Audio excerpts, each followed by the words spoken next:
সেশনে অনেক বোনই আসেন, এসে বলেন আমাদের সম্পর্কটা হঠাৎ করে নষ্ট হয়ে গেছে।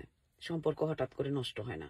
বিশেষ করে যে সম্পর্কগুলো আমরা সুন্দর করে গুছিয়ে নিই, যে সম্পর্কগুলোতে আমরা এনার্জি দেই, তা হঠাৎ করে নষ্ট হয় না। তা আমাদের আশেপাশের মানুষরা নষ্ট করে।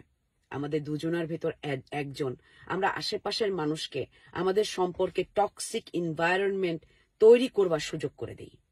এর জন্য সম্পর্কগুলো নষ্ট হয় এবং সেটা আমরা বুঝতে পারি না। এটা হচ্ছে আমাদের দুর্বলতা। যখন কোনো মানুষ আমাদের সাথে সম্পর্ক নষ্ট করবে, তার আগে সে তার নিজের গ্রাউন্ড ঠিক করবে। সে যেন সম্পর্কটা নষ্ট করলে তার দোষ কম পড়ে, সে সেই জায়গাটাতে ঠিক করবে। দ্বিতীয়, সে আপনার আশেপাশের সম্পর্কগুলো নষ্ট করবে। সে আপনার আশেপাশের সম্পর্কগুলোর সাথে আপনার একটা মিসআন্ডারস্ট্যান্ডিং তৈরি করবে, যেন আপনি ফ্র্যাজাইল হয়ে যান। তৃতীয়, তার দেখবে যে তার বিরুদ্ধে আপনার কাছে কোনো প্রমাণ আছে কিনা, এবং সে আপনার বিরুদ্ধে প্রমাণ অনেক আগে থেকে গুছাতে থাকবে। আপনার বিরুদ্ধে কথা সে অনেক আগে থেকে বলতে থাকবে, এবং হঠাৎ করে একদিন দেখবেন সম্পর্কটা আগের মতো নেই।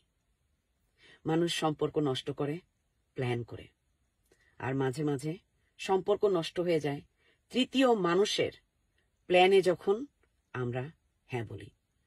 দুভাবেই দোষ আমাদের। আপনাদের দিদি দিনা।